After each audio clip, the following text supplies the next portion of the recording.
Hi.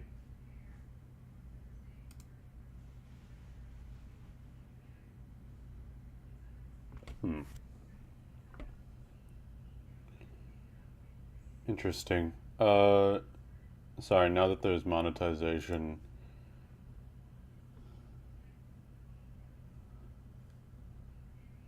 there's stuff that are new to me, so I'm learning.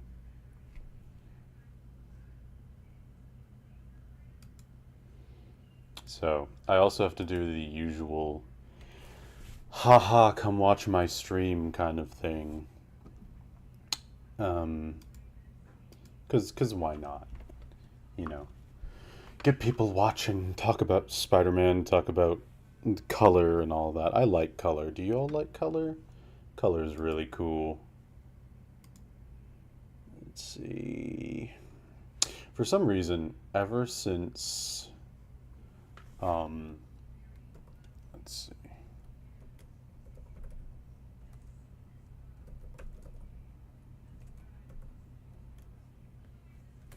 Yeah, ever since um, I did this project, my computer's been really slow. I don't know why. It might be maybe the amount of like cache that I'm using for certain things, but it, yeah. Open widget. Oh yeah, my stream bitrate is quite low. Yes, someone said in chat color is in fact cool. Let me actually grab my phone so I can look at chat while. Also, if anything about audio in terms of like you hear my chair moving, you hear anything moving, or I get too loud, I get too quiet, please let me know.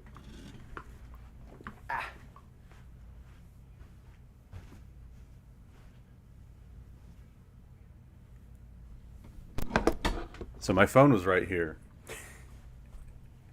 Let me open this up. All right, so we are going to start with Spider-Man 2. And Spider-Man 2, I'm sure most people grew up with it.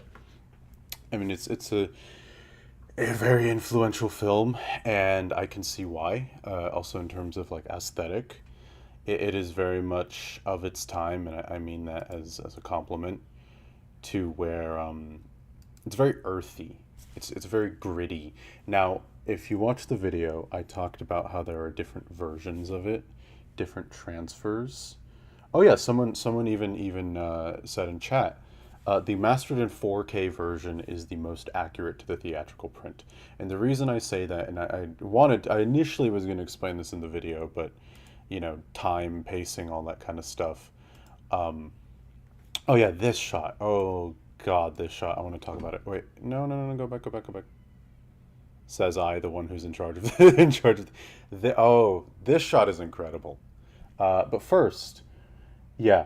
Um, the DVD is the closest to what the movie looked like theatrically. And the reason we know this is because this was one of the first few films that was finished in DI, meaning that there was digital color correction.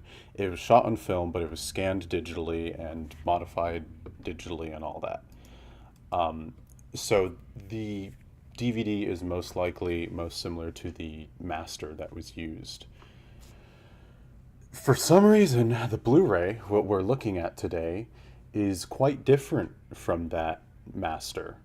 Not by a lot, but enough. Like it still keeps the vibe of the film, which is why like I feel comfortable using it. And the reason I use it is because it's the one that most people are familiar with.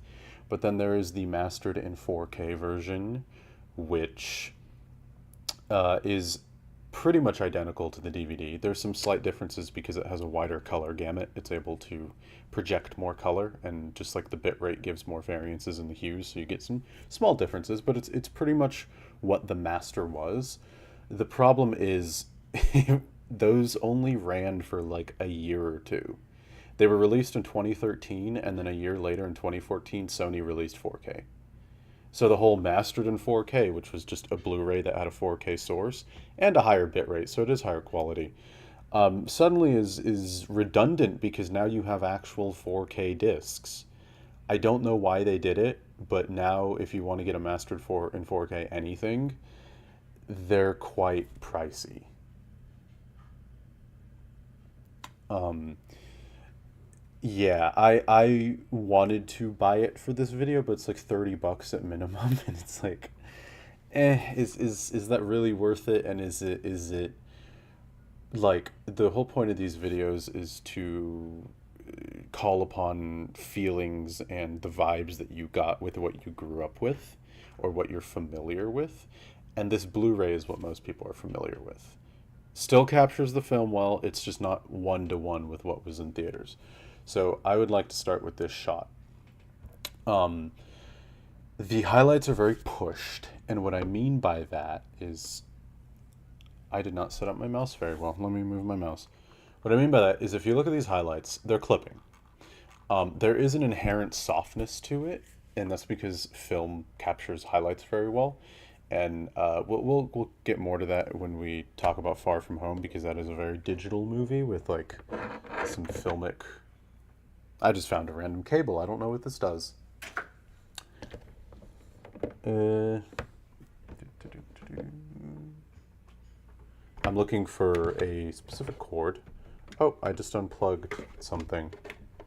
That's not good. Yeah. So anyways, when film captures highlights, they turn very soft to where the brighter they get, they slowly begin to like smush on each other. And I'll show what I mean if I could just do that. Okay. So, I mean, let's bring this. What happened? Why is my panel not working? I use a color panel for a lot of these things, but for some reason the panel just died on me. Use the good old trick of plug it in and plug it back. Plug it. Oh, I plugged it. I unplugged it, and it's still awake.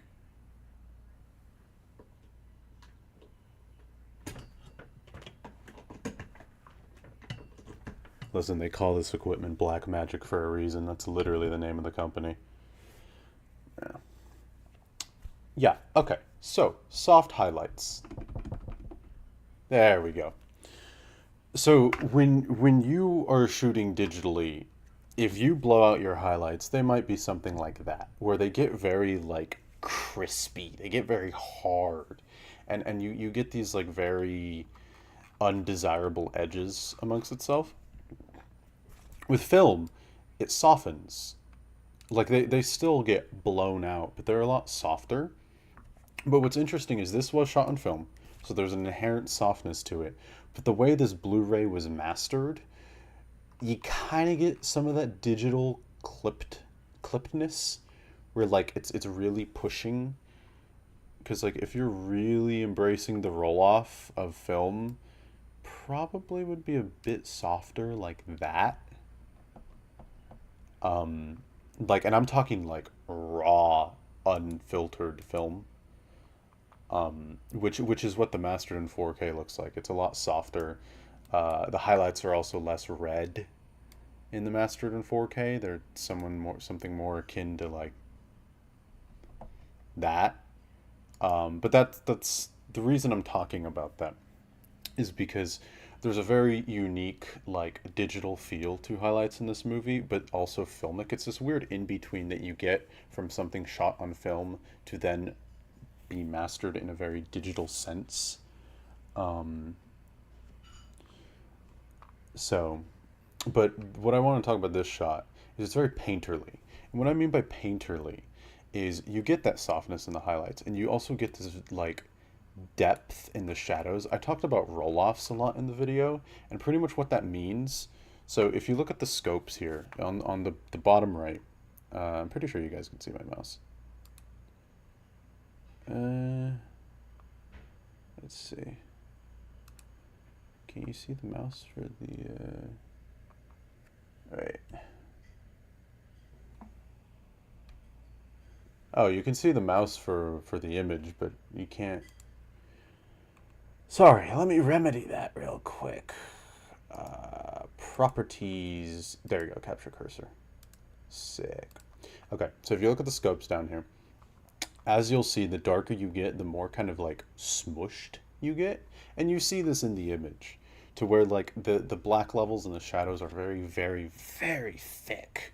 Like you can tell there's some detail there, and if I even bring it up, you get some back. But it's not like there's a good amount of detail here. There's a little crushing, so you lose some of the detail here. But overall, you have stuff there, and the fact that it is there and it's like smushed makes this very thick.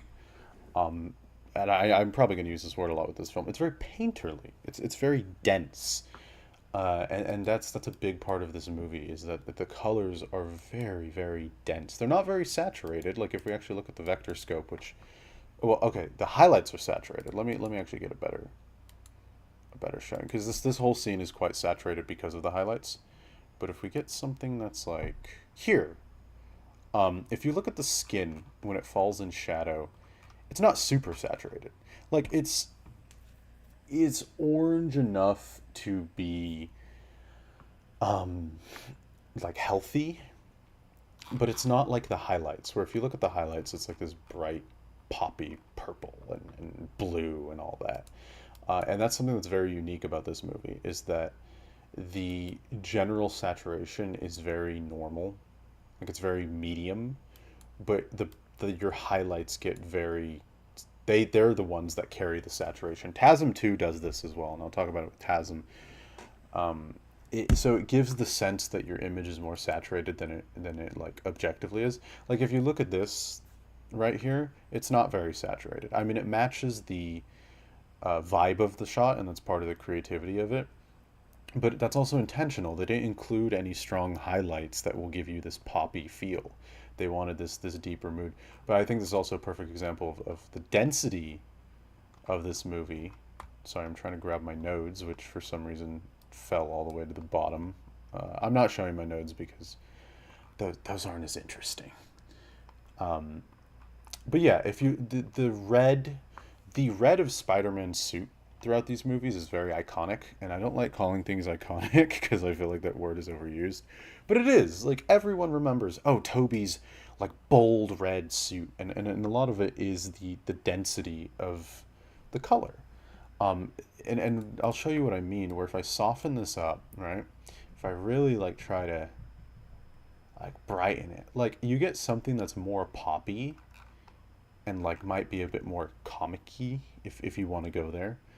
But it's not as dense. It's not as thick, and it doesn't match the very like grounded like because this is I know people say this a lot, but this is a superhero movie. Well, it's a movie about people with superheroes, and what people mean by that is like Peter's going through real world stuff. I mean, he's going through relationship problems, identity problems, bills, like all this stuff. So by having this very rich, strong, um, like texture, it really grounds it. And not to say that like pastel poppy colors are bad, they're not. In the right context, they can work, and you can still have a very grounded story with that. But for this movie, it works really, really well. Like the sets just feel very earthy, and a lot of it is the art direction. Like I talk a lot about color, but like in terms of the grade, but it is nothing without good art direction. Art direction will make or break your look. It doesn't matter how good of a colorist you are or how many tools you have. If you have bad art direction, you can't do anything. Uh, and that's part of what I love about this art form is that like you kind of are at the mercy of what you are at the mercy of what you're given, and it's like how well can you work within the bounds of what you have. Like this shot right here, you have the very earthy tones of the building, but then you have very warm highlights from the sunlight, and then you have these darker elements in terms of like clothing, the windows, the chair, his suit, and another thing, and I this movie doesn't fear shadow. Like there is no detail right here, absolutely zero detail. This is crushed. but that's not bad. That's good because it creates this nice like kind of vignette in the lower left to where he contrasts super nicely with those bright like very strong highlights, uh,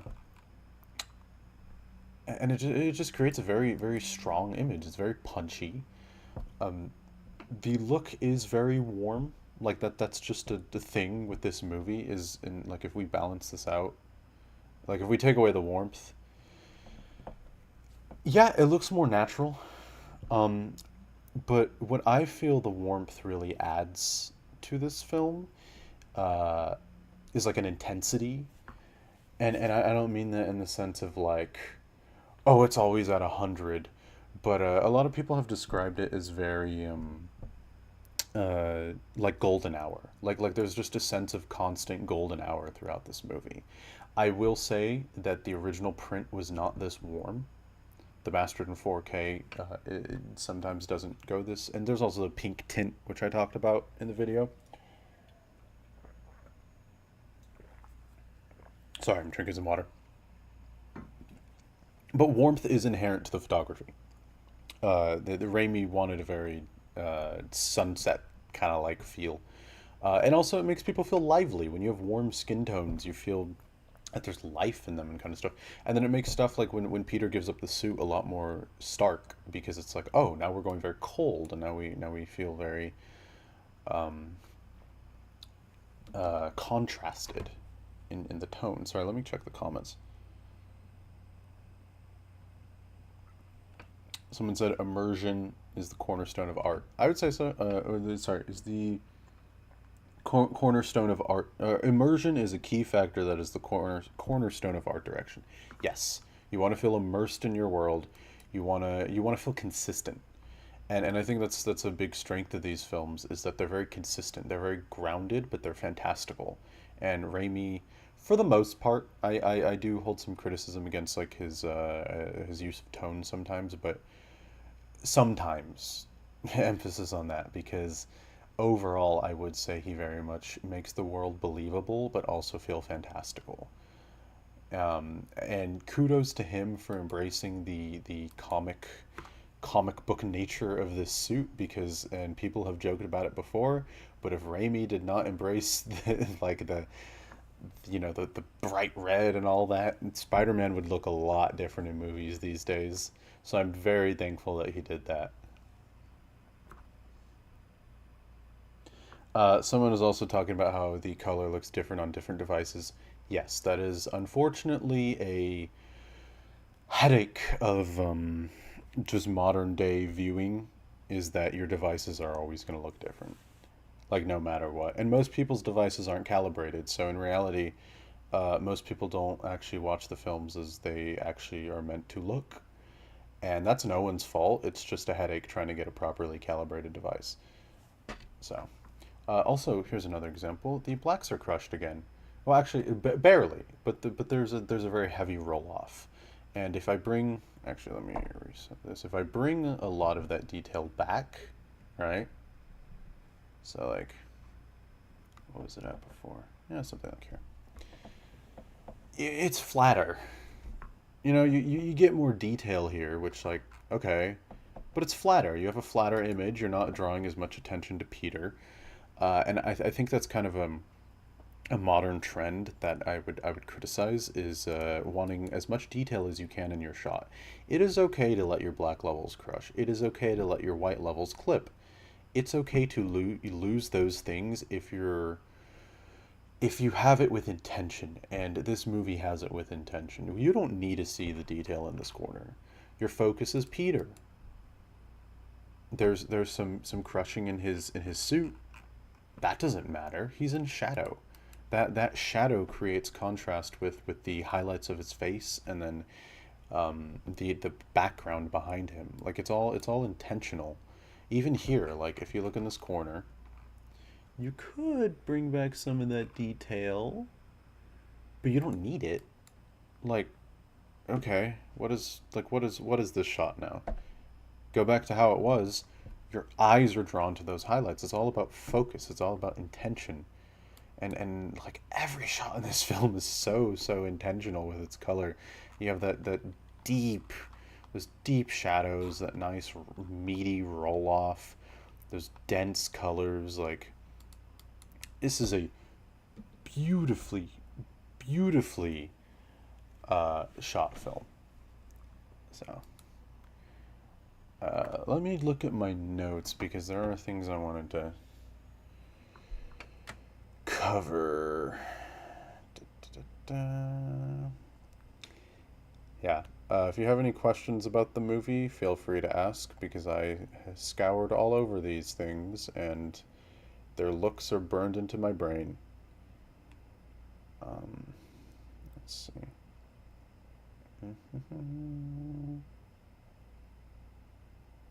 I'm looking at my notes and I kind of just covered everything I wanted. Um, yeah, actually, I feel like I've given a pretty apt like overview. Sorry, let me do something real quick. Pretty much, I'm promoting the live before going on to the next movie.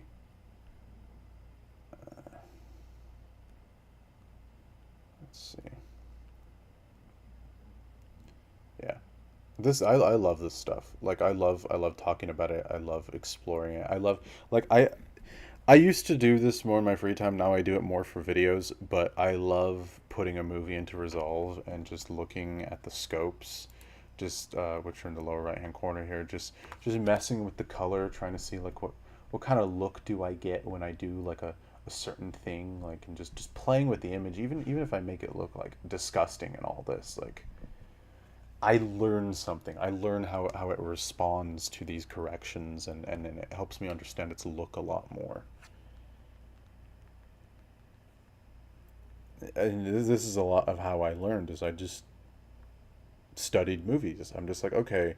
And another part is like intention. It's like trying to get into the mindset of the creatives and thinking, why is it this way? What consistencies are there? What inconsistencies are there?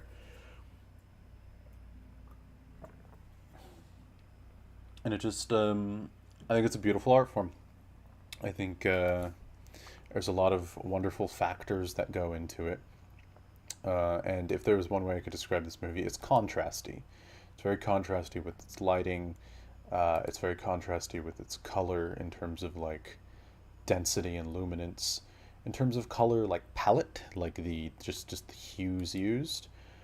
Warm. It's very warm and natural.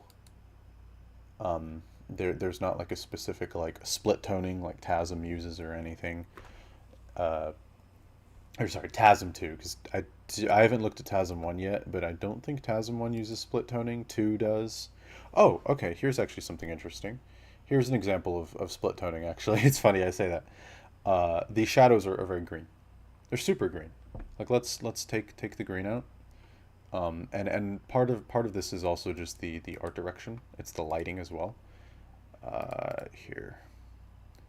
It's like, what does that do? Yes, that takes some of the green away.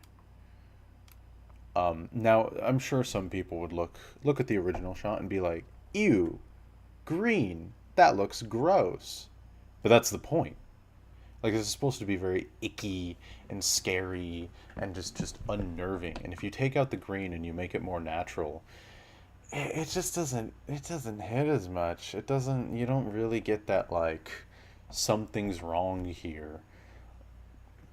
Which is why like it's okay to infect your shadows sometimes, because like here's more balanced ish shadows, but then here's the green that they have, and then you have these intense warm lights, and his very pink body, and that contrasts wonderfully with this green. So you get this lovely. Do I have sound on? I do have sound on. Give me a moment so I can disable sound. Wait.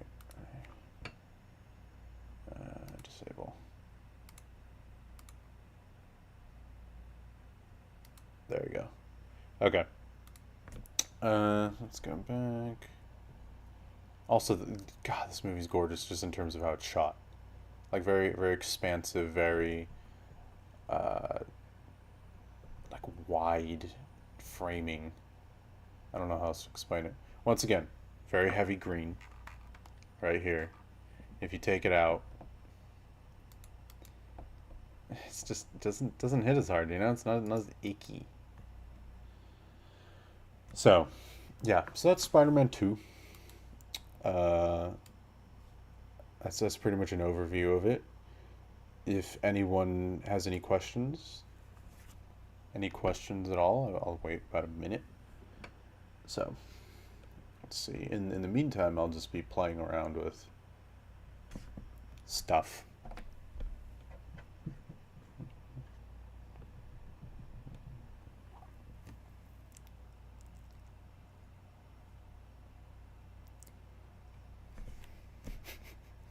What if I made it look like a modern movie? What if I made it look like there we go. There we go. We're getting somewhere. We're getting somewhere. Spider-Man 2 if it was shot today. Aha, here we go. Look at that. Yeah, I hate that this is probably how it would look if you gave it to just your standard modern day director. Very, very flat, very like, look, guys, it's realistic, guys. It's desaturated because low saturation is is realistic. Ugh, so unrealistic with how bright and vibrant and contrasty it is. Outside doesn't look like that. It looks like this. Uh, Great. I've ruined the movie. This is great. This is what you guys came for. You didn't come for an appreciation of the arts and what is possible. No, you come for a desecration to make it look like it was shot in the 2020s to where everything is underexposed and flat. Yes, I love flat photography. It's so great. It matches my flat personality. Anyways, let's go to TASM 2. I've had enough of desecration. Aha! Split toning. Perfect. I talked about split toning a bit in the video, but how it works here is also in the art direction to where there's a warm light in the background, their skin is naturally warm, there's a warm shelf in the background. The walls, I'm sure the walls were pretty natural looking on set, but they were shooting with the intention that it was going to be affected by the split toning, that you were going to get this green wash. And also her what is she wearing? Her clothes. I'll just call them that. They're very cool. Like cold. So you get this nice color contrast. But then when you add the split toning, which let me try to do a little mock up of what it would be without split toning. How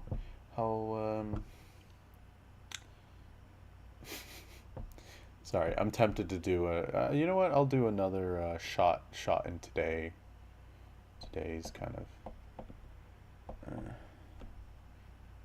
I need to take more red out. I need to add some more. Here, their skin is getting infected by all these corrections.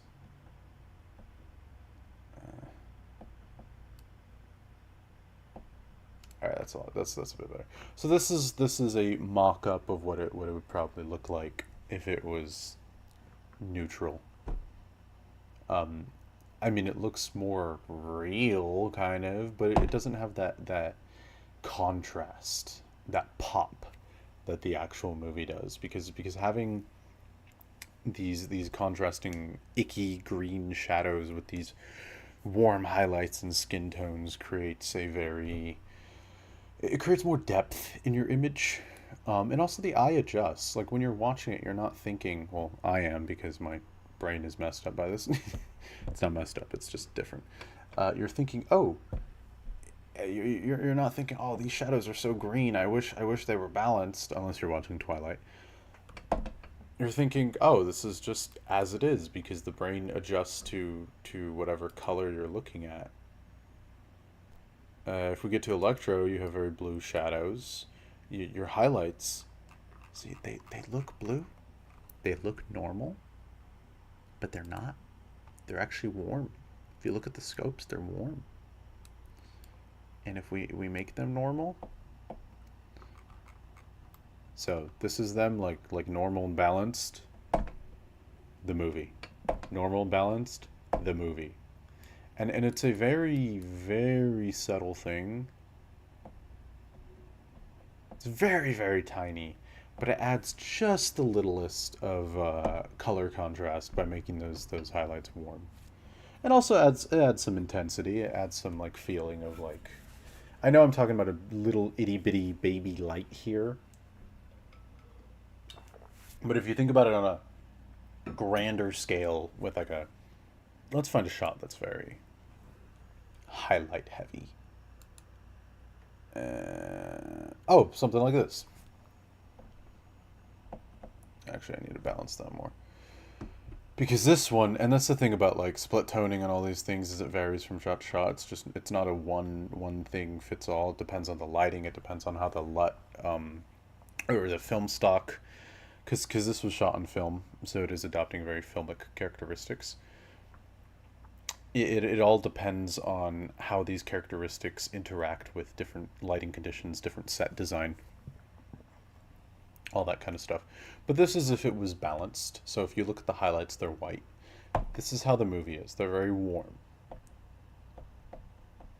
By making them warm, you add this like softness, you add this contrast that it makes it feel a bit more, and I'm going to bring the word up again, painterly, versus the very digital clean highlights. I wouldn't say either one isn't inherently bad. It's all contextual. In this context, I think it works to be split toned because you get that color contrast. You get this very soft feel. You're already very filmic. Um, so it develops a very strong look. And once again, you have a roll off. You have your shadows kind of get crunchy. Well, sorry, not crunchy. They get very thick because like this is the detail that is there. But when you roll it off, you get that thickness. And once again, split toning. You have very blue shadows. So if I were to get rid of those blue shadows, actually that is the highlight button. That was the wrong button. Hold on. To get rid of them, you get something like that, which, I mean, pick your poison,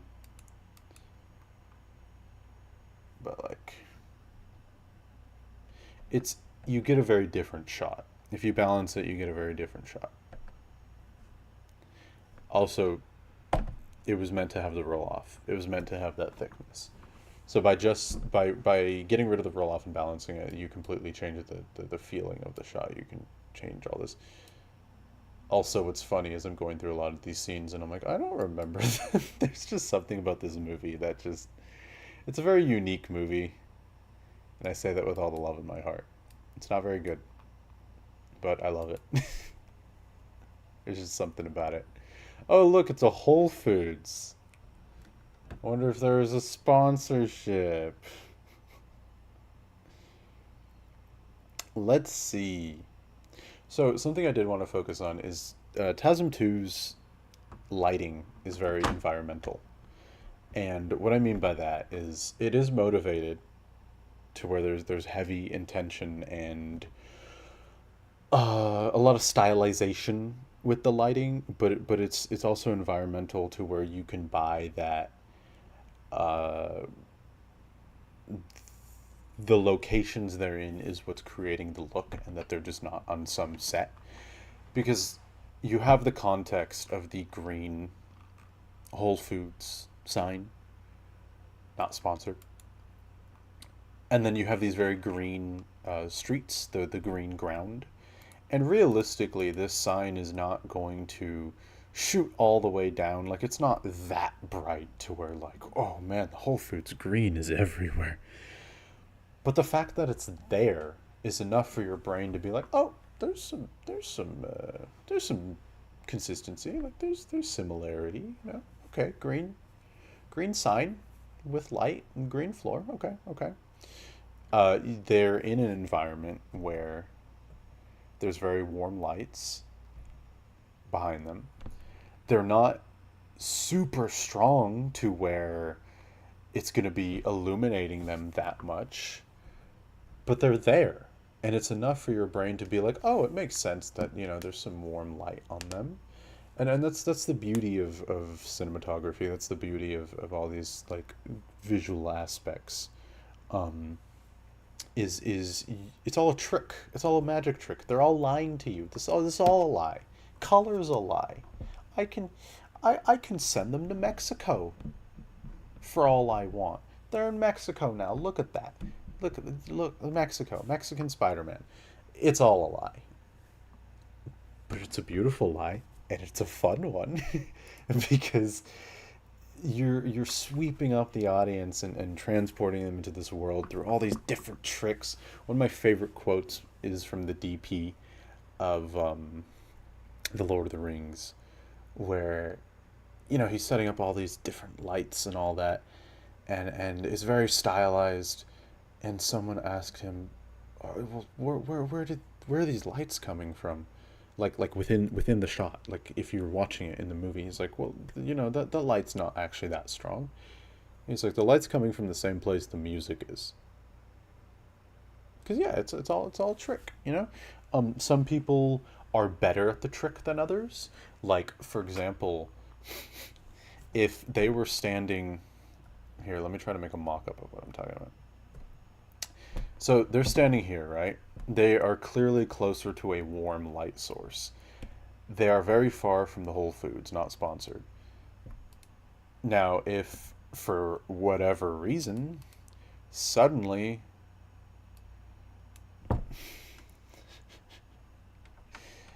let me get all that. Let me softness.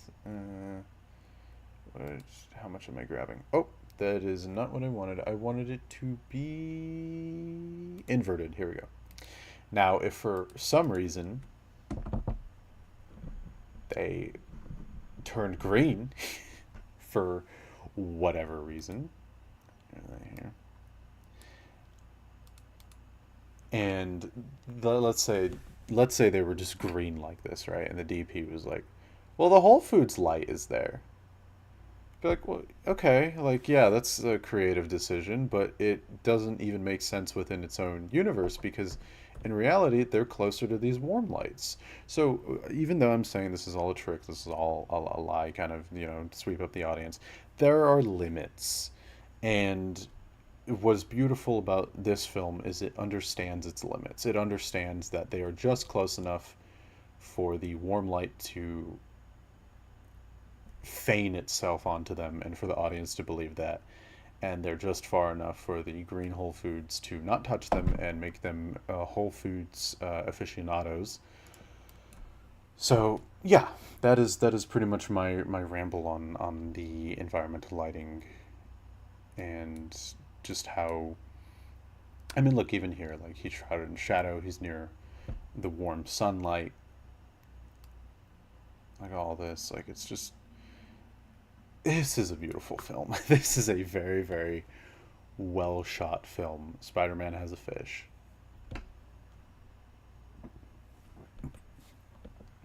Look, it's crushed. It's completely crushed. There's no detail. But that's okay.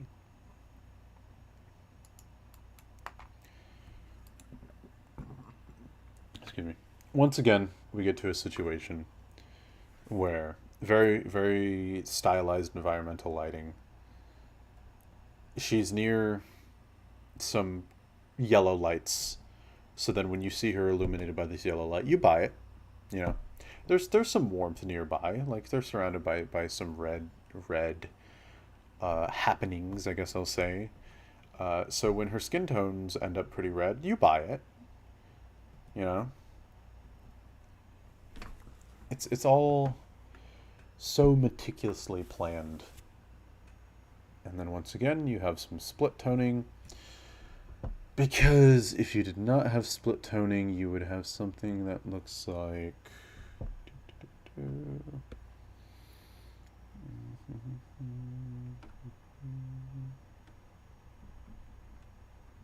Okay.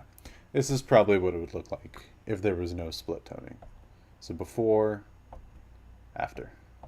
Actually, let's make this more accurate.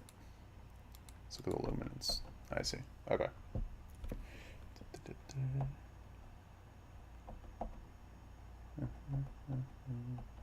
All right, it's close enough. Okay. So, no split toning, split toning. No split toning, split toning. There's a thickness and a depth that you gain by split toning the image. It's also just more filmic, and you already have a bunch of other filmic characteristics, so it adds a sense of consistency. Now let's see if we can find an example of a roll-off. Oh, here's a good example of a roll-off. It's very soft. Look how soft that strong light is versus if it was like digital and pushed, then you'd probably get something like that. It's like that's not as pleasing to the eyes. Let's soften that, and that's what you get with film. That's why film is liked and why it's pretty cool.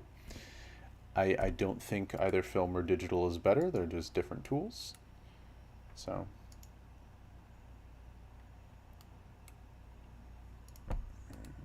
Oh wait, actually. There you go. Here's another example of removing the split toning. I mean, this looks very natural in the sense of like, you know, he's illuminated by the sun. He's in a very blue room. Okay. But if you split tone it, you get some nice depth. You get some nice color contrast. You get those green, grungy midtones, those warm highlights. And then it just feels gross. It feels like, something's not right here. When you're watching it, you're not thinking about that, but you feel it. You feel it in your brain versus this, which is not anywhere nearly as atmospheric.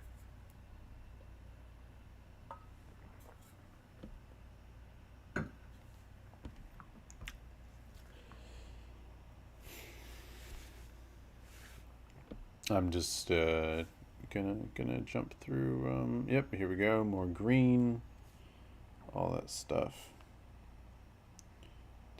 Give me one moment.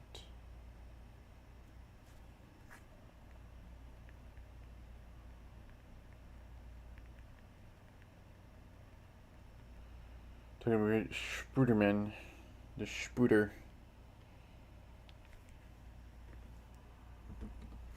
And Electro. Oh, actually, speaking of Electro, I think that would be a perfect example to show a roll-off. Here we go. There's Harry. There we go. Where's aha! Oh, well, it just went away. I mean, even this shows kind of the softness of the highlights right there of the smoke. Because with how bright it is, if you did not have a roll-off, you'd probably get something like that, which is not as appealing to the eye. So.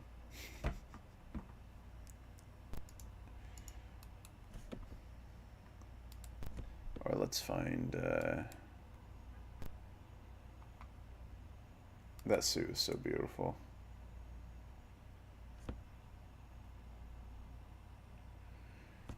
You have the roll-off in the block levels, because they're kind of... These actually are barely crushing. There is some crush here, but they're very dense, which adds to that contrast, adds to that painterly feel. I don't like overusing the word painterly because I feel like there's better ways to describe it, but sometimes I can't think of any. Um, yeah. Another example of the roll off softening what could be quite harsh on your eyes. Let's soften that. See, there you go.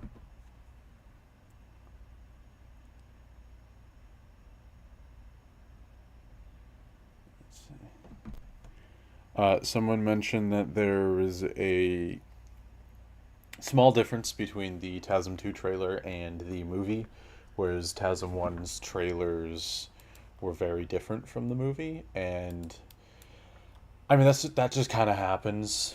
Uh, Sometimes the look is locked early on, so your promotional material is going to be pretty similar. And that sometimes that's just what it is. Sometimes a trailer company colors the trailer with little input from the actual filmmakers.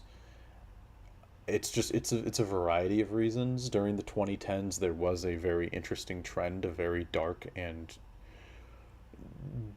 dim movies having very bright trailers. I don't know why it was such a trend. Maybe it was for marketing because it made it look more appealing. I don't know. That happened with TASM 1. That happened with Godzilla 2014. That happened with Alien vs. Predator Requiem. It happened with Arrival. It was just a very interesting 2010s trend. But it still happens today sometimes. Not as much since like general looks are locked pretty early now. Um, but eh, it's an odd little quirk. Once again, we have very cold shadows with a roll off, but the roll off is useful because it draws attention, yada yada. Yeah. Something else I kind of mentioned in the video was that like general exposure in this film is kind of it's restrained, and what I mean by that is like you could push this a little, just a tad.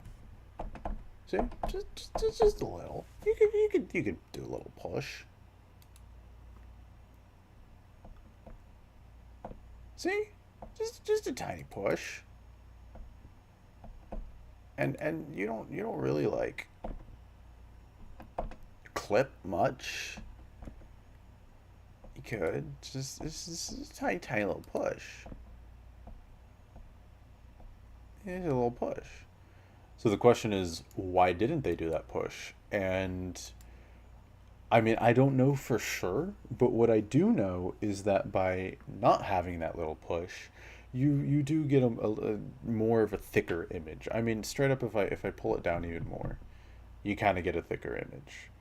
And then I could even like counteract with pulling the highlights back up to feel very natural, and then you get this kind of like heavier, dense image.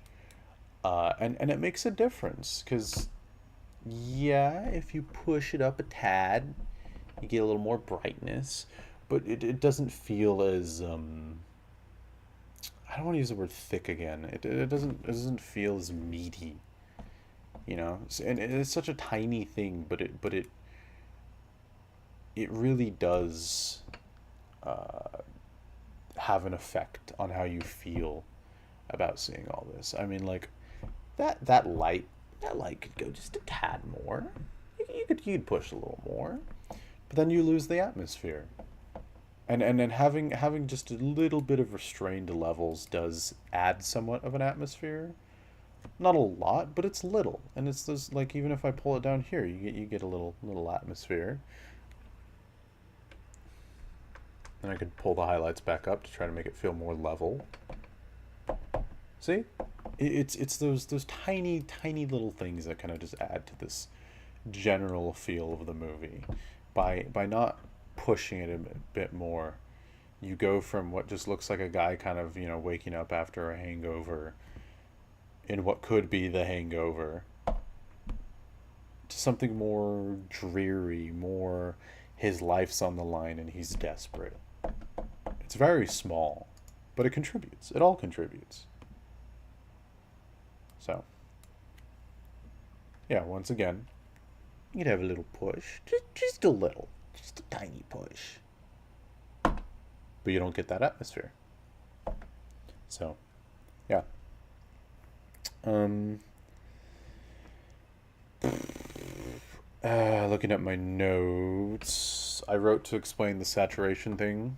I mean, it's pretty much the same as I explained for Spider-Man 2, which is the actual skin, shadows, midtones, not very saturated. This is very normal levels, whereas the highlights, like these blue windows, or yeah, the windows, doors, whatever, back there, are saturated. And it's interesting how that changes our perception of the whole thing, because if I was to get these, right, if I was to grab these, if I was to desaturate them, just the windows, only the windows were touched. The skin wasn't touched, his shirt wasn't touched. Suddenly it feels duller, feels less saturated. But when I add it back, it feels more saturated.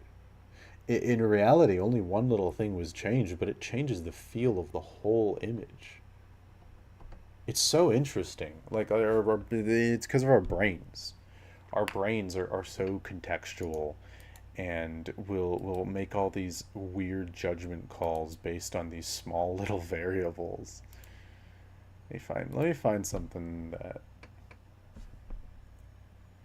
is similar. Dun, dun, dun, dun, dun.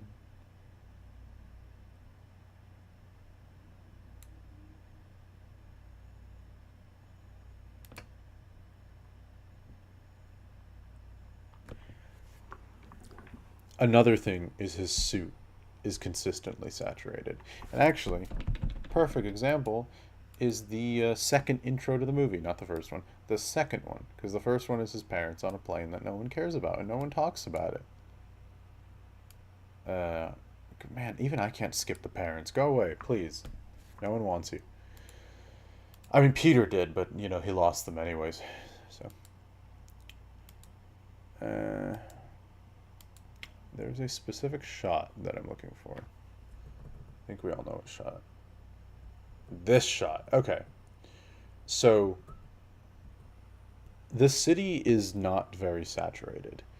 And I'm talking about density for Spider-Man 2. TASM 2 is also a very dense movie. Like if we softened up the colors and we made it like a little more bright, like you get something a little pastel-y, but it don't look cool. It doesn't look as grounded. Um, the suit really carries this poppy feel for a lot of the movie. And what I mean by that is like this city is actually not that saturated, but the suit makes it feel like it. Because if I desaturate the suit, wait, hold on. I grabbed the buildings by accident. Give me a moment. Let me key him. Let me key only Peter. Only Peter.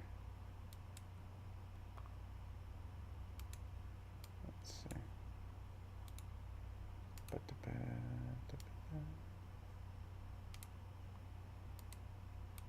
There we go. Okay. So if I desaturate the suit, suddenly this whole shot feels more dull. That's the shot. That's the desatted suit. It's so interesting. That one little element changes the feel of the whole shot. It changes the feel of the city. It's so crazy, and that is part of what really makes this film feel so vibrant, are those saturated highlights, his saturated suit. But in reality, the saturation for everything else, it's pretty normal. I mean, that's a normally saturated wall. The colors are also really dense, which gives this thickness that like makes it more rich.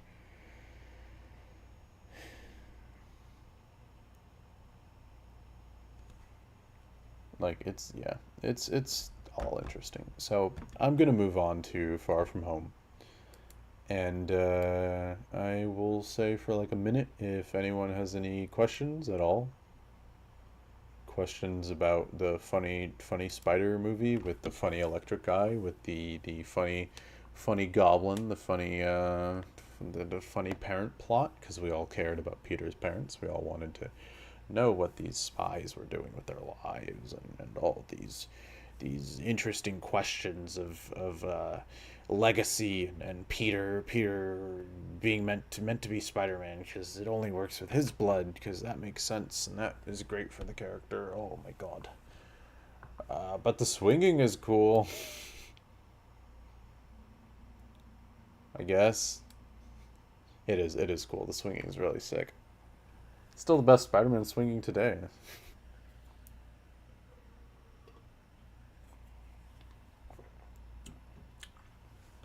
Okay, so no one has any questions, it seems, about the about TASM 2. So I will be moving on to Far From Home. Yeah, this movie. As I'm sure you can all tell, I am not as enthusiastic about this film.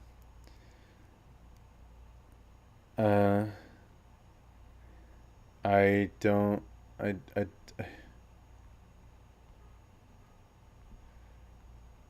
don't really. I'm gonna be honest, again, I don't want to cover this one, but I have to, and I do have a lot to say. It's just, it's more middling, if anything. It's it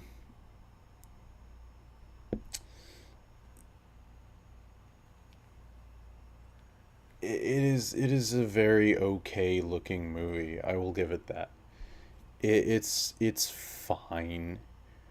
And I think that's what makes it so difficult for me to talk about, is that oh wait, I just checked my notes and all it says is bland.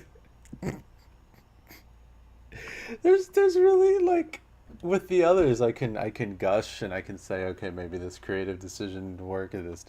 With this one, it's just, I mean, it's fine. The lighting is soft, like, you have Peter in some shadow. Uh, there's some shadow. It's crushed, and there's a roll off, and the colors are soft. You could make them denser, and it would, like, add some thickness. You could just make it feel a little tighter. I guess there's like a red wash over the image. The red is gone. I I don't know. It's kind of there's like a soft roll off. It's not very strong. Yeah, someone said in the comments this movie's adequate looking. It's adequate looking. I will say, it looks great in dark. Like, this is a pretty cool shot. His shirt's pretty dense. Um, there's a nice contrast in, like, the shadows with, like, uh the fire is casting some backlight for him, but you know, this part of his face. Sorry, all I'm thinking is, like, man, the previous movies kind of just did it better, and I don't like being when I'm trying to solely just analyze something on its own front, like, purely. I try not to do comparison because I want people to try to understand it within its own context, but, like, it's hard not to look at this and be like, man, this was already done better before. Because if I were to compare a previous lighting setup for night shots, Raimi did a very similar thing where it's very, shadow, have a strong key light to try to fill out. Um, I mean, I think this is a nice example of where the darkness really like consumes, in a good way. You know, you get a lot more dynamic lighting, but then you get to the daylight and it's just over. It's just very ambient, just big light, maybe little lights all around. It's just I don't know. I don't really have as much to say about this movie. I feel like it was hard enough for me to write the script because that is about as much as I could say for it. Um, yeah, I mean, even the way the roll off was handled, I feel like there's not as much like depth, you know? It's kind of just like, okay, that detail's gone. I don't really gain much from losing it. If anything, I'm kind of confused why his face kind of has a crash or whatever. I don't know. I'm kind of just. It's all right. It's all right. It's an all right looking movie. There's some color contrast in the set design. Sometimes I don't know. I just I mean, if you guys have any look, here's some digital clipping. Because if you want like a film roll off, you'd probably get something something like that. You know, something a lot softer. Let's just have this softness. It's just whatever. I don't know. If you have any questions about this movie, go for it. But I feel like I was already pushing it in the video with what I was saying about it. Um, because I mean, it's okay. It's fine. It's fine. I mean, this is kind of a cool shot, I guess. Maybe add some density to make it a little thicker. You know, just something.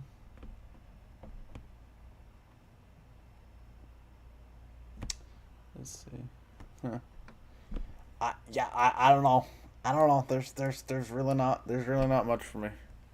There's not much for me to say about this, and I'm actually getting sleepy. Just like try to think about. Oh God. Yeah. I'm going to move on to the swaps, and ironically enough, the first one that we're going to be going over.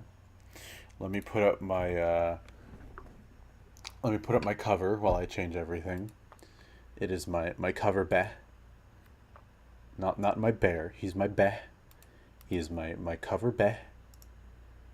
He covers the image when I have to switch. He's so cute. I love him. He's just a fuzzy little guy. I love bears. Bears are cool. They're literally just big doggies, you know? Like they just vibe, yeah. I'm much more passionate. Can I just talk about bears for this stream? I think I would like to talk about bears.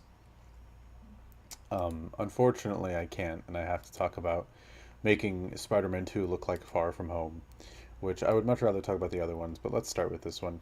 This is the most viewed one in the video, which shocks me, but whatever. This was my least favorite to make. I did not like making this. Oh, I'm sorry. Actually, no, it was my least favorite. It was my second least favorite. We'll get to my least favorite after this. So let me put up Bear again. There's Bear. See, Bear has more color than Far From Home. Oh, it didn't grab any of my stills. That's so lovely. All right. Um,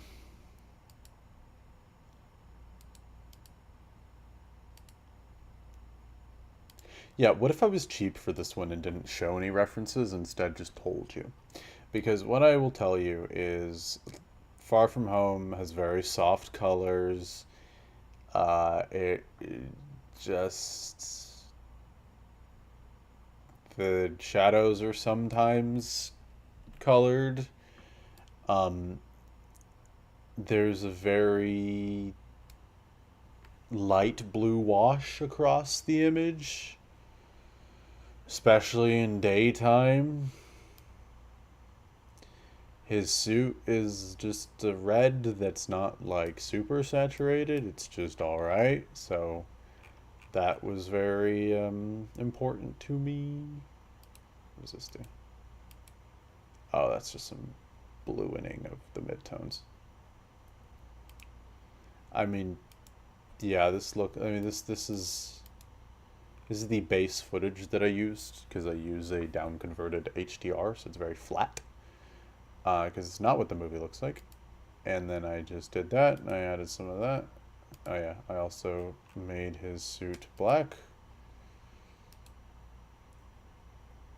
Because why not? Toby looks cool. And it's kind of this suit. I'm sleepy talking about Far From Home. Yeah, I mean, this was the first one that was finished. It was one of the easiest ones to make. Um, I did some touching up with the sky to like soften the colors to make it more Far From Home esque. But there's yeah, there's really not much I could say about. I could show a look that I tried previously that didn't turn out so well. There was this one. The problem with this one is it's too contrasty. Far From Home is a lot softer. There was this one, which was too warm and too contrasty. Then there was that one, which I one was just bad. That was just bad. So yeah, that's just bad.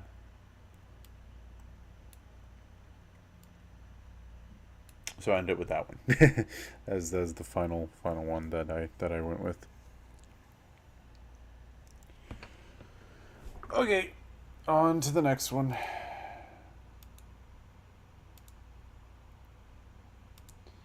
Let me put up my bear. Say hi to the bear. I should name the bear. Okay.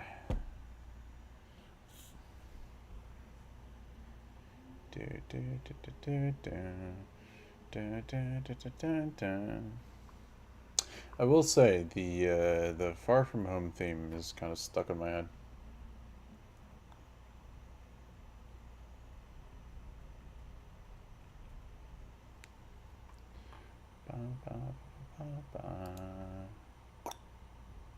There's a web to Watts. Here we go. That's what I'm looking for.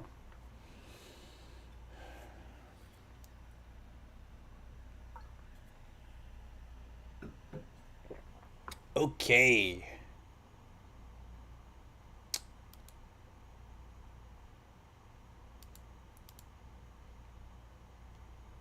Web to Watts. Here we go. For some reason, my project file isn't working properly, and his suit is not black in this shot. I don't know if that was the case for the others. It was not. It's just this shot for some reason. This was the most painful one to make. Apparently, the project broke, and he's not black in every shot. I mean, he is in the video. That's what matters. Just the tool that I use is very finicky, so it breaks sometimes. Um, but yeah, I did have to track him for every single shot. This was a pain in the butt. This was the hardest one to make simply because syncing with the music was a pain. Trying to get all the clips together to make it look like it was flowing was a pain. ruining TASM 2 was a pain. Uh, and then making his suit black was even more of a pain. So much to the point where I guess the project didn't even want to do it again because his suit is blue for some reason here, even though it was black at one point. But it's kind of just the same thing where it's like I just wanted to soften the colors, kind of add a blue wash, make things very bland, get his suit black. Uh, part of what makes it hard is that I push it in certain directions, right? Like, for example, let me find. Oh, actually, there's a specific shot where I think I can describe this properly. So if we look at this shot, right? I look at this as use with my color brain, and I'm like, you could add some more density. Like we can make it denser. You know, we could make the shot. Uh, Cause like so like let's say they just handed this to me, right? I'm setting a roll off because this type of footage is not really meant to be. It's not meant to even exist. And it's very finicky to work with, but it gives me a more malleable baseline. So, but yeah. So it's also laggy because this is a actually. You know what? Since it is so laggy, let's go here. Okay, perfect. All right. So going back to Far From Home. All right. Ah, here we go. Yeah. It's just flat. This is just so flat, and that I mean that's what um that is what it would look like with Far From Home because Far From Home is flat. So one of the hard parts of making this was like this is if I was just coloring this real quick, I would probably do something like this, right? I would just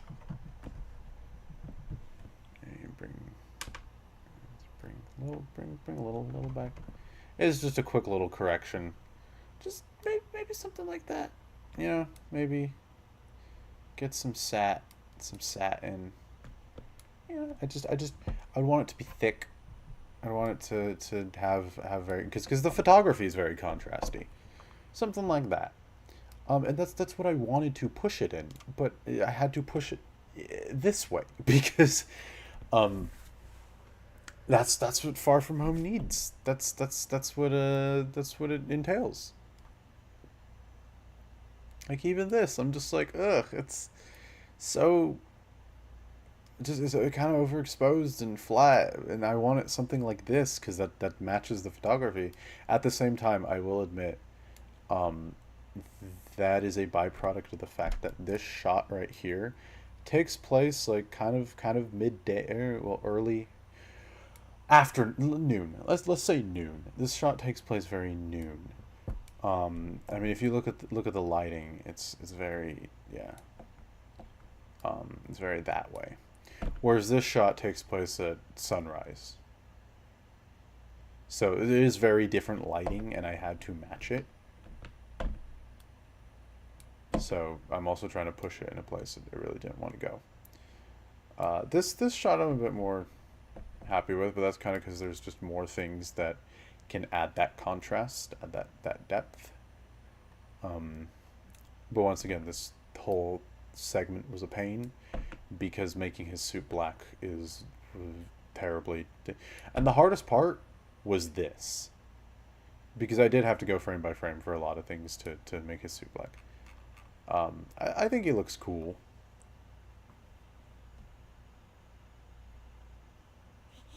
Someone said Far From Home needs a better score. Why didn't they use the Danny Elfman score for every Spider-Man movie and show? One, licensing, but also I think it's good that Spider-Man has so many different themes. I love Superman. Superman is my favorite superhero, but I do not like that he only has two themes. I think every incarnation should. Sorry, two theatrical themes. I am of the belief that every incarnation should stand on its own and try to have its own identity, and it's cute if it nods to it. But I don't like the fact that like Brandon Routh was given the Williams theme, which is incredible. I mean, there's a reason it's timeless. I mean, even Cavill was given it for one movie. Like, I love Hans Zimmer's Spider-Man theme. I love James Horner's Spider-Man theme. Um, Sorry, is that his name? James Horner. I just want to make sure I got his name right. Oh.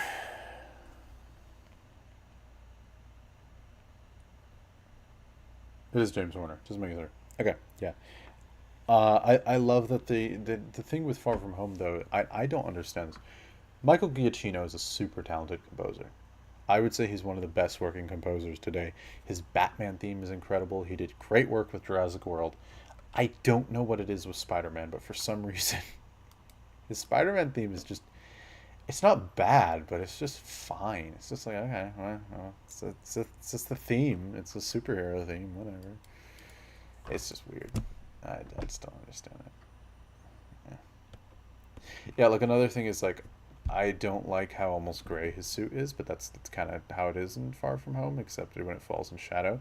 If I wanted to do something, if I would prefer like something like that. It's like a little thicker, you know. But that's not how Far From Home rolls. It's a little more washed out, especially in heavy light like that. Yeah. So that's kind of the breakdown for this one. I hate this one. I'm glad people enjoyed the swap. I'm very very happy that people did. Um, I like Andrew in a red and black suit. I think it's a cool idea. I did not like making this. This was very difficult to make, and I don't like the result. But I am very very happy that people do. So, and that makes it worth it. That and the thousands of gallons of alcohol to make the pain go away. I'm kidding. Don't drink. Don't drink badly. Drink responsibly. I have to say that. And so the bear agrees. Take a shot every time I put up the bear. Let's see. What is the next one? The next one would be Raimi to Web, which is a lot of people's favorite. Which yeah, yeah. I I could see why. I my brain is so broken to where I don't even associate Elfman's theme with Toby anymore. I associate with Andrew, and then I associate Zimmer's theme with Toby now. That is how fried my brain is from this video.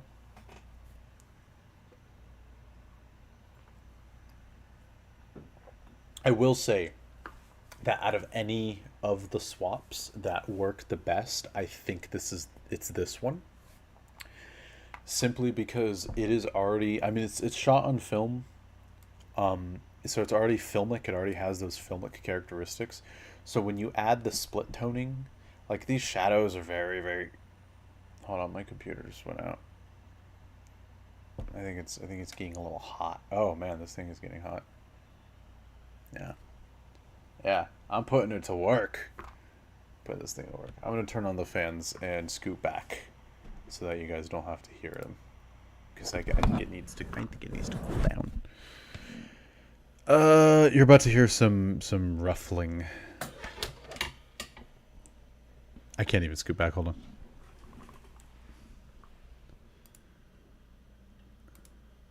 on. If my audio is too high, or if it uh gets too low, or if the fans get too loud, please let me know.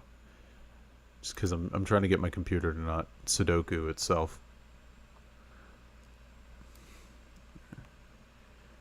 So very green shadows, very warm skin tones. Yeah, I mean it kind of already complements the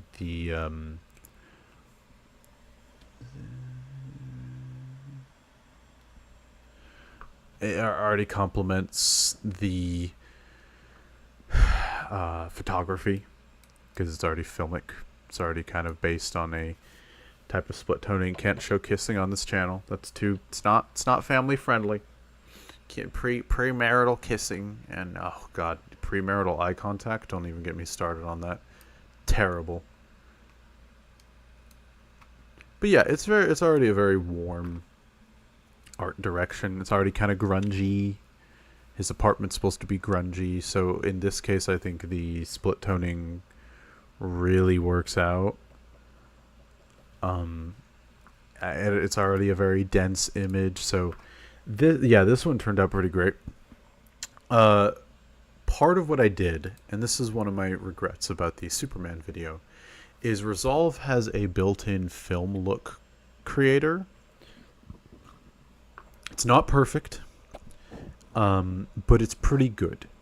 Like if you want to recreate film, it can't do that. But if you want to emulate film, in the sense, and especially in the case of a movie already shot on film, emulating a film that is filmic yet very digital, then it works pretty good.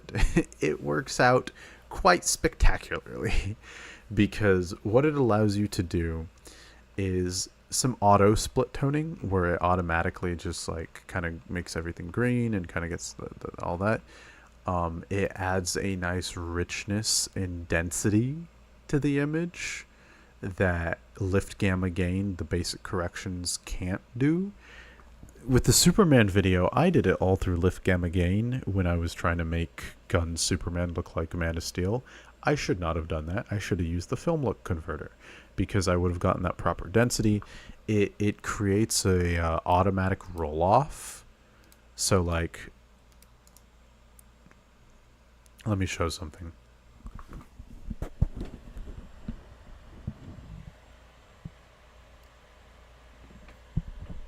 Hold on. Sorry. Let's see. So when I just have like your basic lift gamma gain, right? Everything just kind of smushes on itself. It kind of just like just goes dark, you know? It feels very linear, if that makes sense, to where like everything is sequentially kind of just moving like with the darkness, right? But if I add the film look converter, and I'm going to be using the specific one that I use for this, so it has the specific like TASM settings, if you will.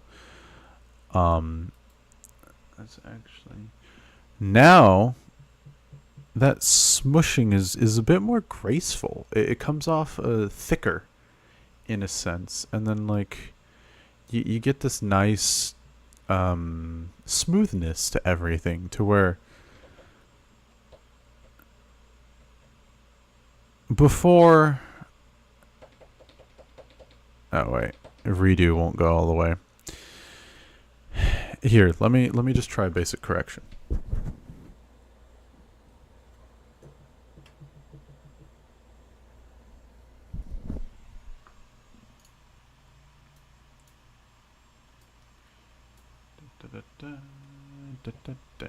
I think that's the Indiana Jones theme.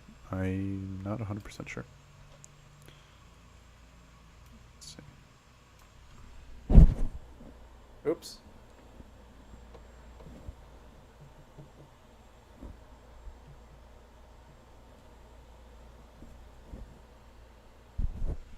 Okay, so if you look at this versus this, they're similar. They are. But if you look at the shadows of the film one, which is the bluer one, they feel thicker. They feel. Let me zoom in. Sorry, my clicking is not working right now. There you go. They feel a lot denser. They feel deeper. I mean, even if you look at the skin, and there's like a softness to it. The split toning also, like, I have automatic split toning set, and it's set to emulate TASM or TASM 2. So it does create that automatic color contrast with the skin that you don't get just normally because the photography is not normally that warm. So it allowed me to just end up with this, where it's TASM too. So yeah, this is quite a. This was quite interesting. For his suit, I did track it, and then I modified the red and blue separately. This is another reason why I think this is the one that benefits the most. Toby's suit is very bold. It is very clearly the colors that it is, except the blue, which looks black sometimes. But the TASM 2 suit is just far more poppy. It's far more. I don't want to use the word Spider-Man or comic-y, but like it definitely has more of a vibrant identity. So by making Toby's suit look like that, I think it benefits pretty well. And yeah, I think it keeps the golden hour feel pretty well. It's like, yeah, I'm very happy with this swap, and I understand why it's their favorite. And yeah, that was kind of just the thing. I did modify the sky a bit, because TASM's skies are a lot more blue and thicker. The density. So yeah, it kind of just blues everything. Gotta keep some of that sunlight. So yeah, so that is Spider-Man 2 in the style of TASM 2. Yeah, on to let me put up the bet.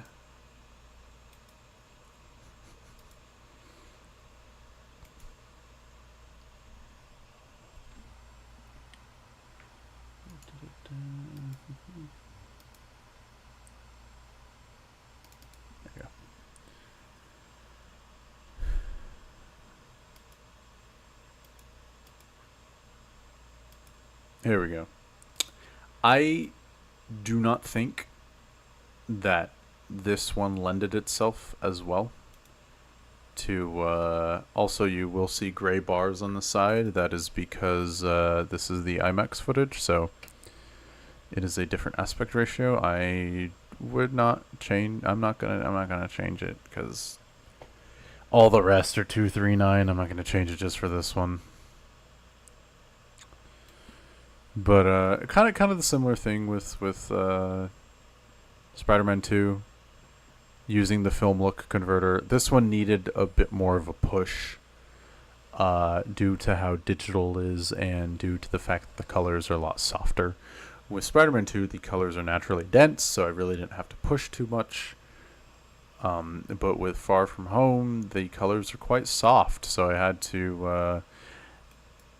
and there's not as much separation in the photography to where, like, if you look right here, the green was very, very overpowering, so I had to add some warmth to the green, and then I had to add some more warmth to the sunlight.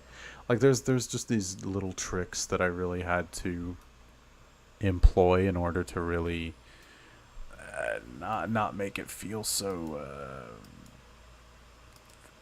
gross.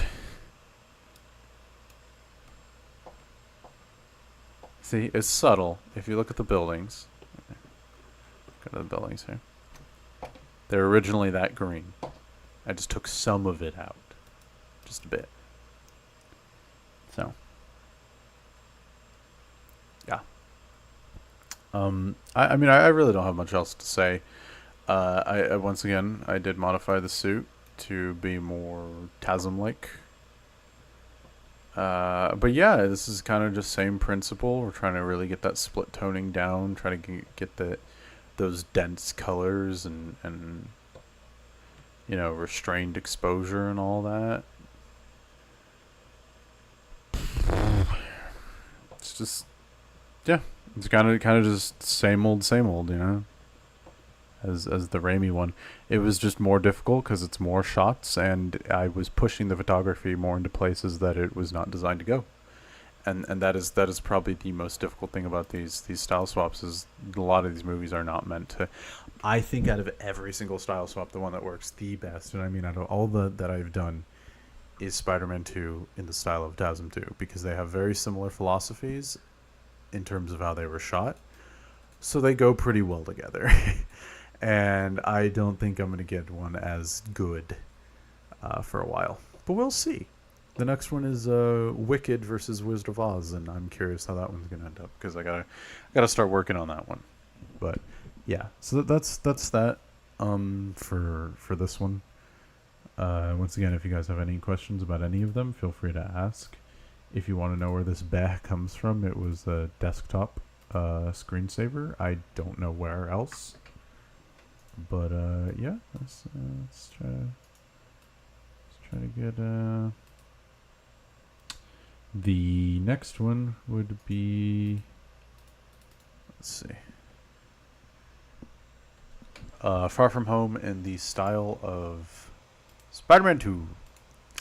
And this one, I also used the film look converter.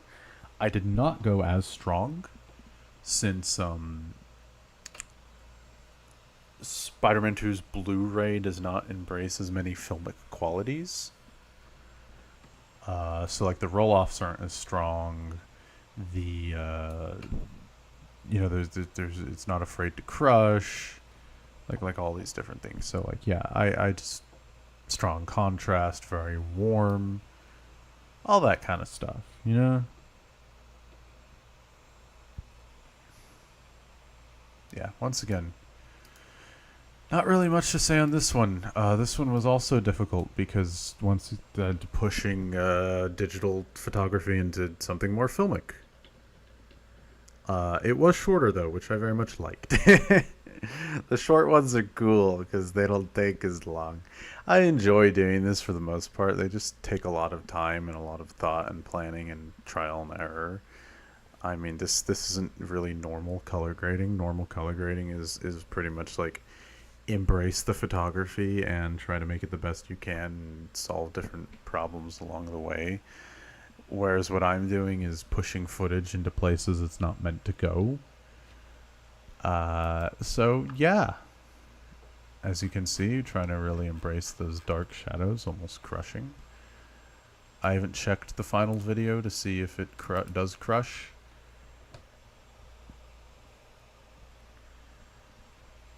I guess, at least in this version, it doesn't. Also depends on how much data you're working with, but yeah. So, someone asked if I've tried color swapping TASM 1 and TASM 2. I've not tried yet, but I want to. That is definitely an idea. I have that down the line. I think it'd be really cool, and I would also like, if anyone knows any other sequels that are like that, because I do think TASM 1 and TASM 2 are a very unique case of how crazy different they look.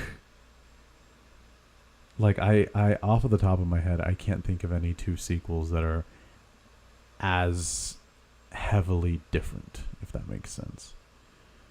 Because it's like, man, those are two different looks. Very different looks. Because I mean, I briefly mentioned it in the video, but TASM 1 is digital. TASM 1 is very moody and digital. Whereas TASM 2 is very filmic and vibrant. Well, vibrant for the most part. And that's just interesting to me. I do want to watch a lot of behind the scenes of the two to try to see like what exactly led to each of the changes, but I don't know. I really would enjoy swapping them. But I'm trying to think of two sequels that are like that visually different. Because Spider-Man 2 is different than Spider-Man 1. But there's still like kind of a similar DNA, if that makes sense. Similar philosophies for the most part.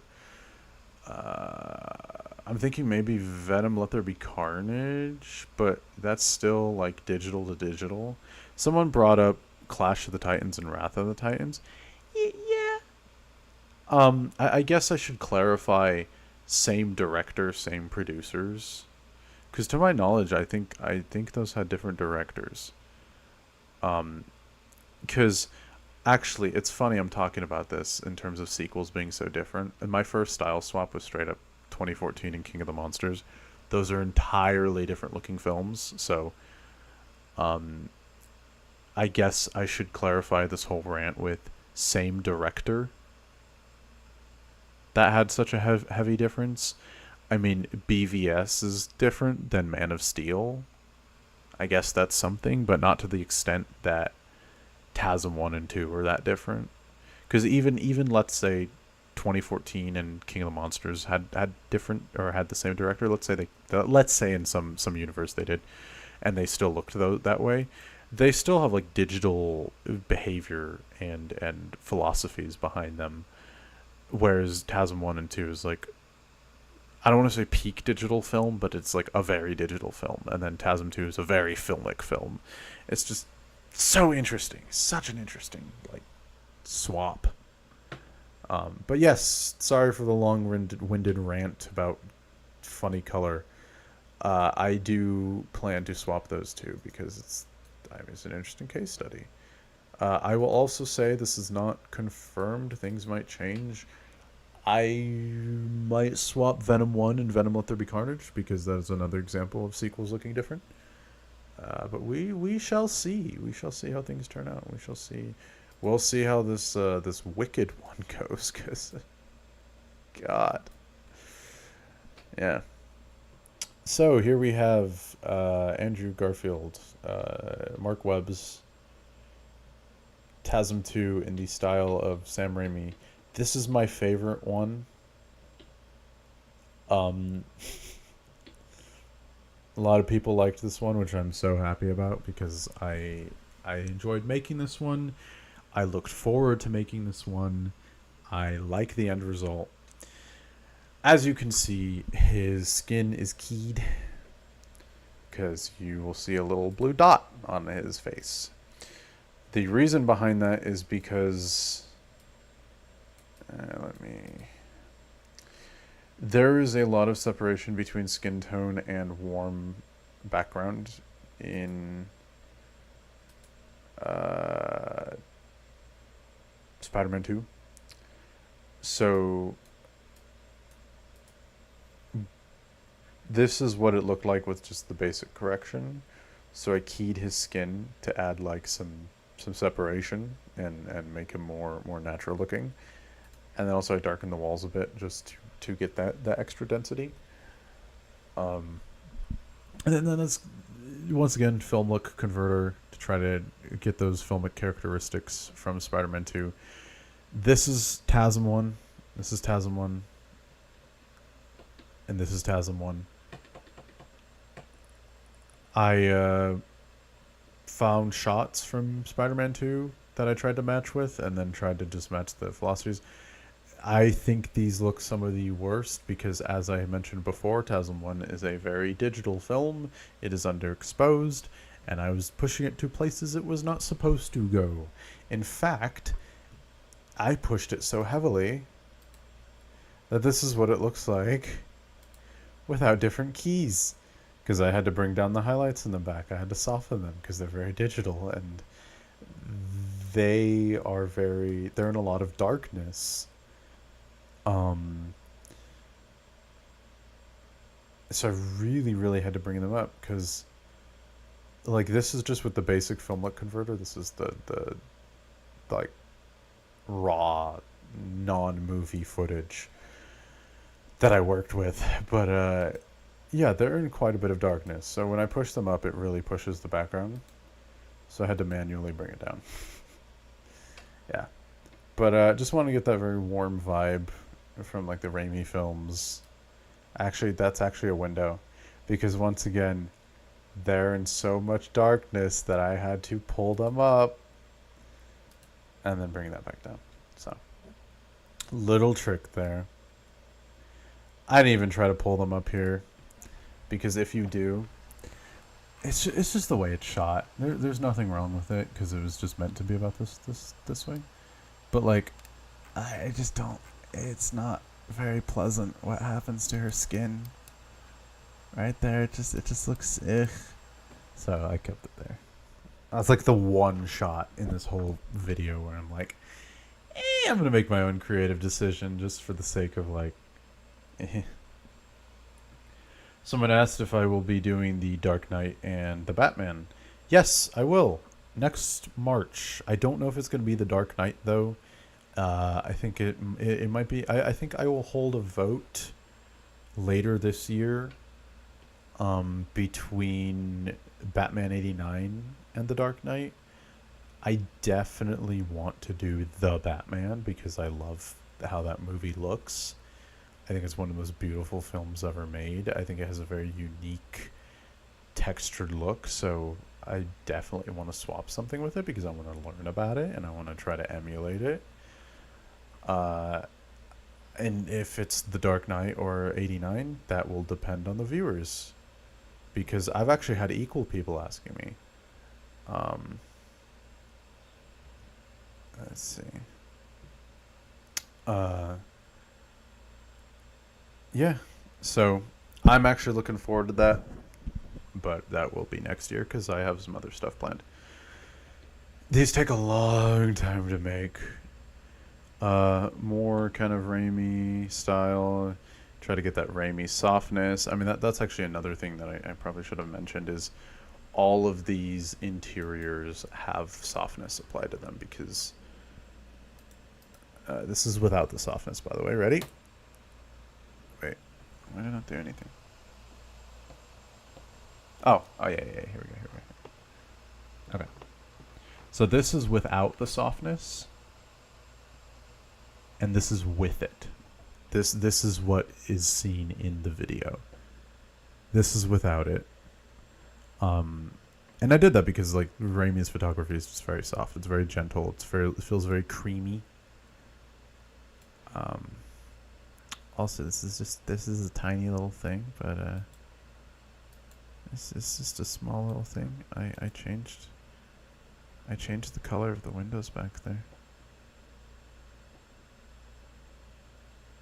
Why not? I just wanted to feel more warm. I don't think it looks bad with the blue windows that it had. But I think making it purple kind of adds more warmth. So,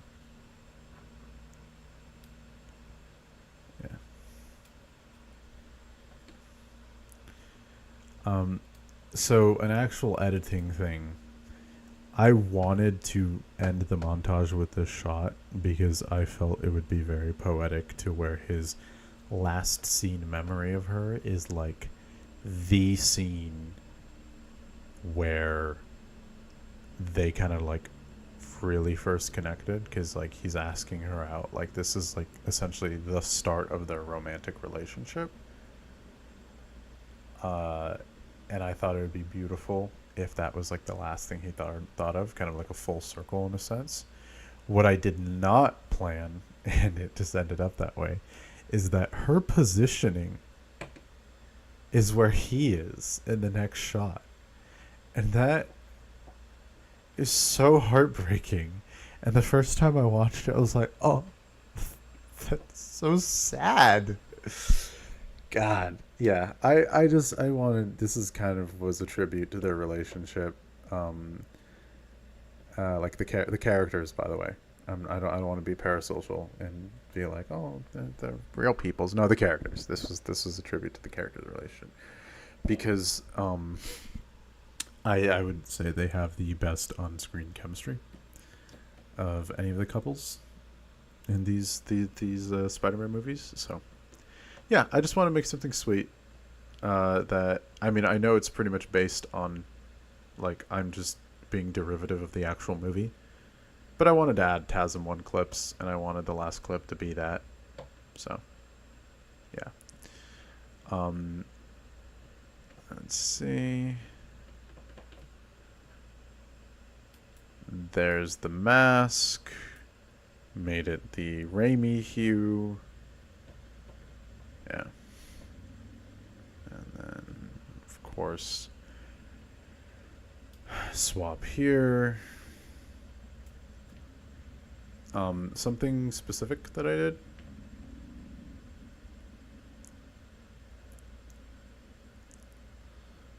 Was, wait, is this? Hold on. Oh, the mask did not regenerate. Okay, yeah. It's fine. I can show it in another shot like this one. So, something specific about Spider-Man 2's ending is that the way his suit reacts to the sunlight, it makes him very orange, and it makes his blue kind of cyan. And I wanted to emulate that. So every single shot, and I also wanted to keep any warmth that might be lost. Every single shot has a tracking on him. Because this is what he looked like after all the corrections, but this is to match the movie. So, yeah, I did not, because this is with the corrections. This is to match the movie. I didn't expect to have to do so much tracking for this video. I thought it would be easier than the Superman one, because I'm like, oh, all their suits are red and blue. I just manipulate the hue. Nope, it was pretty much the same, where I just had to like manually track them. Yeah. I made sure to make the sky purple, kind of give that feel that was in the film.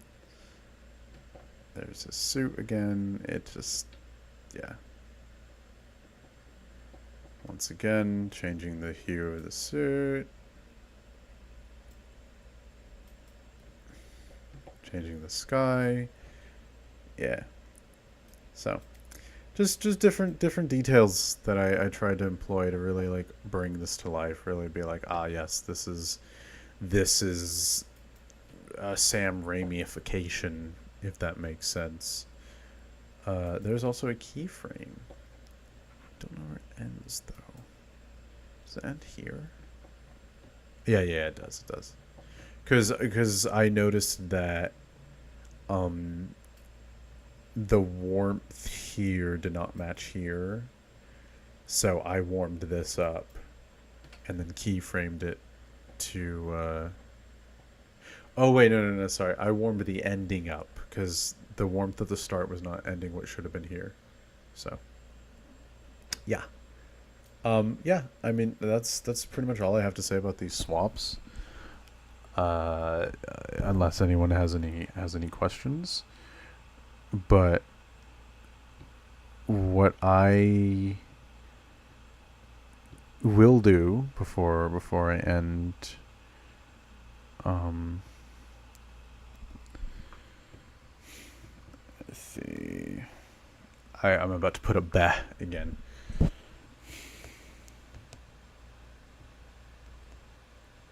So.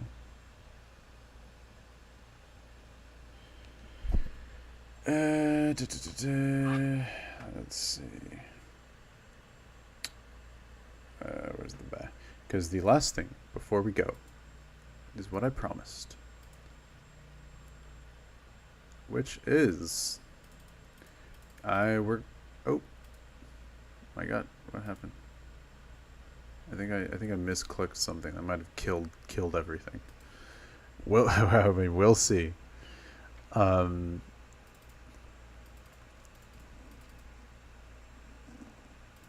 we go. Let's take a look at Brand New Day. I actually saw it 2 days ago. Here we go. Yes. So, okay. I'm using the trailers. Trailers can change from the final movie, but I will say the trailers kind of keep the usual vibe of what the film is. Sorry, let me rephrase that. After seeing the film, I will say the trailers captured the vibe pretty well. So we're going to look at the general layout. And what we have here. Someone asked, what do I think is the best looking MCU film? Probably the first Iron Man. And honestly, Brand New Day might be up there. That movie's pretty beautiful. In terms of look, the visual effects were a mess. And they got less than a year to for post, so I understand. But like the actual look and getting into this, it's quite a beautiful film. The lighting is very contrasty. It's not like Raimi contrasty. I would say what hurts it the most is the visual effects, because there are certain. Oh, look, my file broke. That's great. But like stuff like this, like look, he let his nose fall into shadow. His eyes is nice. There's some nice split toning, because the shadows are very like kind of green. His skin is very warm. Um, Once again, green shadows, warm highlights. Like it's funny because like there's very simple principles, but they just pay off. So yeah, they're not afraid of shadow. The faces are nicely lit. It's just and it's a very poppy film, and I think a part of it is once again the suit. The suit is vibrant. It's very colorful. And it looks like, at least because I'll be honest, this is my first time looking at this movie, in terms of like analysis. It looks like it follows a similar philosophy where the highlights are very saturated. So it just gives a sense. I mean, look, the reds are so vibrant. Like, there's this nice rich red, and then the green background, so you get that nice color contrast. Like, it's a very well shot film. It is a well shot film. Um,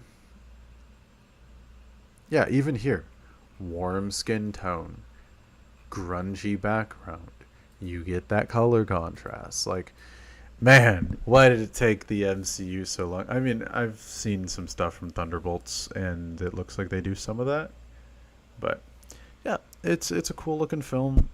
I don't have as much to say on it, simply because I haven't studied it as much.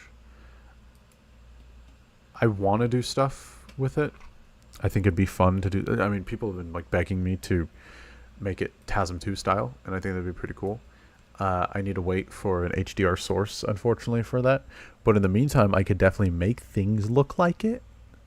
Like I'm trying to do that with No Way Home.